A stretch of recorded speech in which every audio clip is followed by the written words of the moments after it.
I think the materials sort of came, and the opportunity for me to build some kind of a house appeared. And since I, at that point, didn't see myself investing in land or building a big house with limited funds and stuff, let's just build a tiny house. This wagon, the steel wagon, also, appeared in my life, and I grabbed the opportunity and I started something I didn't know how to do.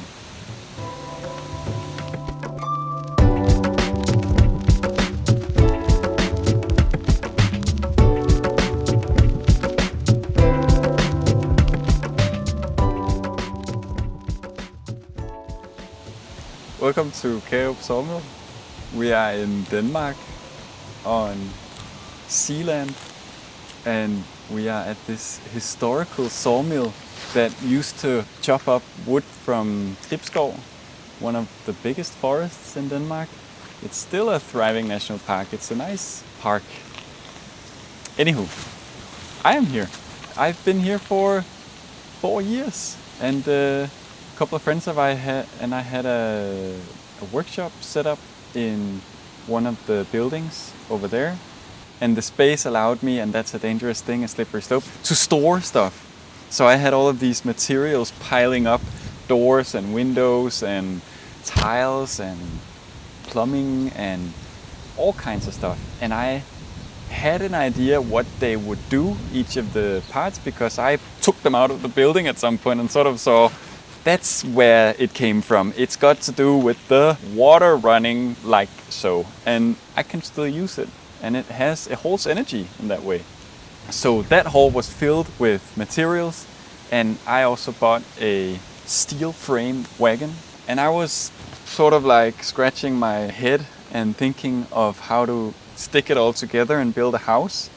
And in that process, I understood how many ways you can build a house. You can build a house in exactly infinite ways. We're just scratching the surface of ways to build a house.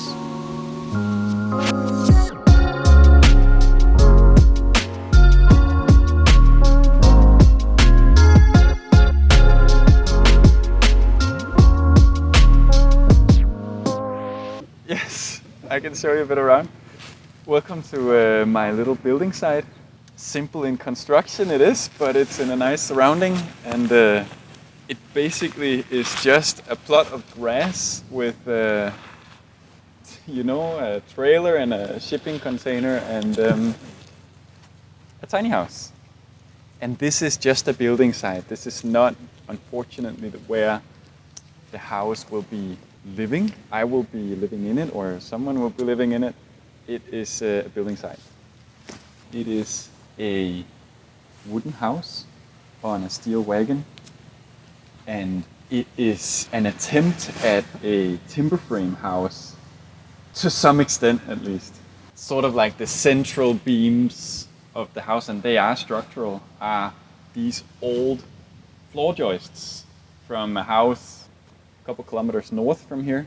The guy who had that house and we renovated it, he was gonna discard of them.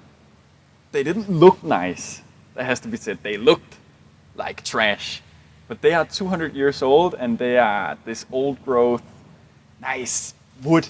And what I did was that I burnt it, and I scraped off the burnt, and I oiled it, and now it looks modern and fresh and fancy.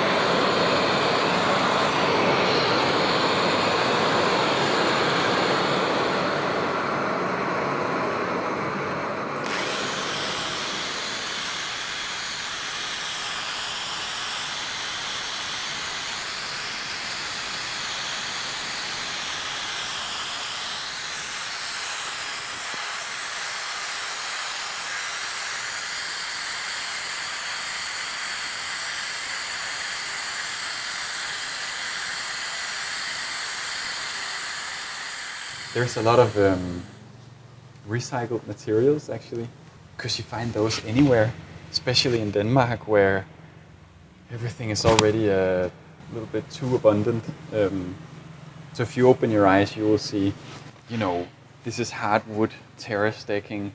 Sure, it has some holes in it, but it's fancy wood and it was discarded. This house is a wooden house. It's a breathable construction. It doesn't have any plastic membranes.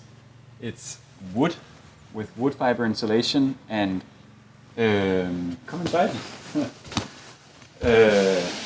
It's 18.5 square meters, very small house. One might say it has these two roofs, you might even say, that make a division of space, which I quite like. As soon as you put too many walls into a room that's already 14 square meters, then it becomes very small. So something very beautiful is that I bought this wagon off a couple. I don't know if you'll be seeing this, dear couple, but I'm very happy for this wagon, and I'm very happy for the work that you put into it.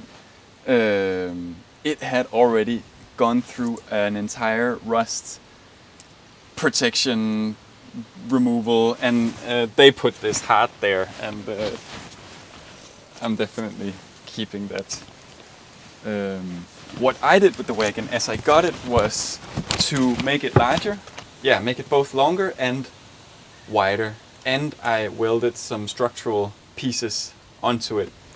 It's super hard to get a clear view, but we kind of like extended it from this point, and we added some supports, and we added some girders, and we added some structural strength where the walls would be. In the beginning, I sort of had the vague understanding that there were two ways to go about building a house on a wagon in terms of the structure. The one is building something that is either flexible at certain points where you put in that flexibility and you want it to flex there, put in shock absorption, all that jazz, or to build something that is very rigid. I went for the second of those two options, to build something that would just, if it hit something and it would go on 3 wheels instead of 2 wheels all of a sudden, or balance on 2 wheels before getting down on 3 wheels again, that it wouldn't flex too much. I hope that was the right choice. We'll see.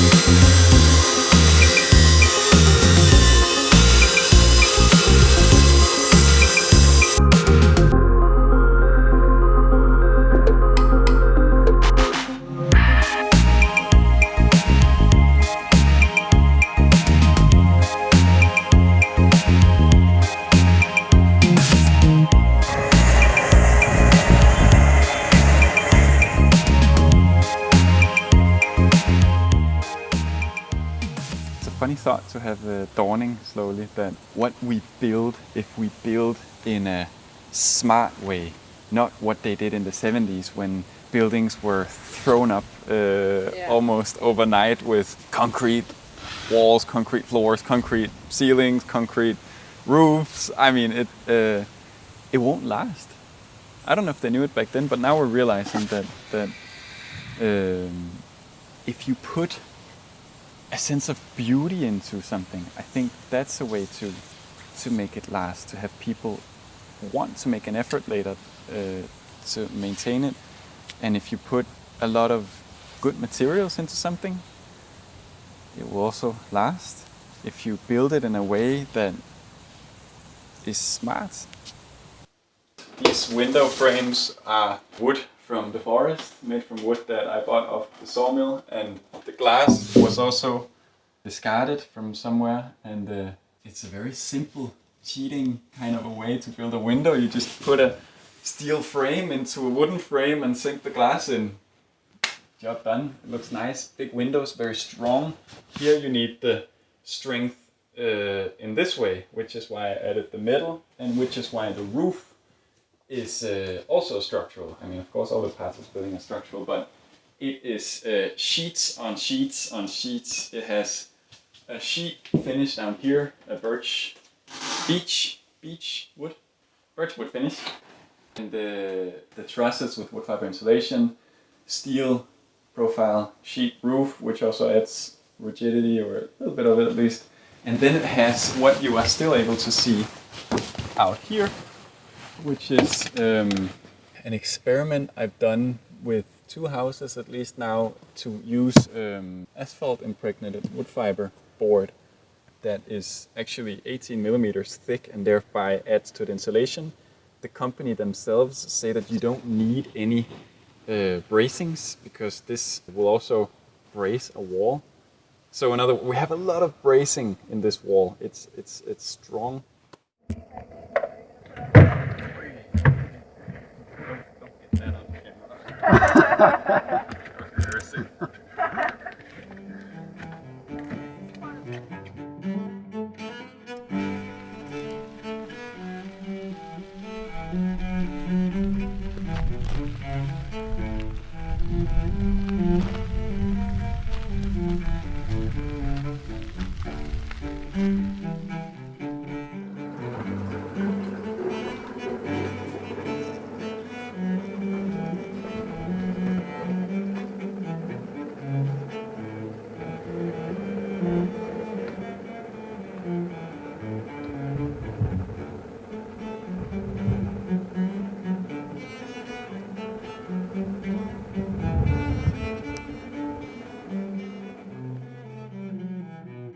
What I will sometimes tell people getting started onto a building project or a customer that I'm negotiating with, there are 3 factors and you can choose 2.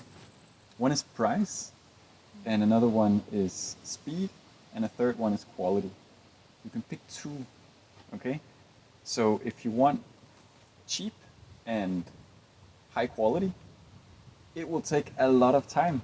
So, I mean, in essence, you could have milled all of this wood yourself if you had timber available on your property or from somewhere else. You could even shred your own, you can put sheep wool in the insulation. I mean, whatever, you can do all kinds of things. People should get creative. You can insulate with clothing if you want, you know. It is an experiment. This is not for a customer. I am the customer here. I might sell it, but I have freedom in how to build it. So I'm experimenting. I am trying out the way I like to finish around a window and then go with it. I'm trying the way I like to make a wall and then go with it. But this is a love project. It's a love This is a love project. project. It definitely is a love project.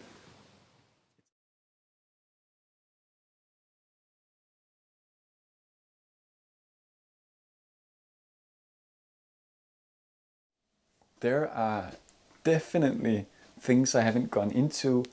There are most likely things that I touched onto without finishing properly that might have arisen questions in whoever is the viewer. So if you have a question, then come with it.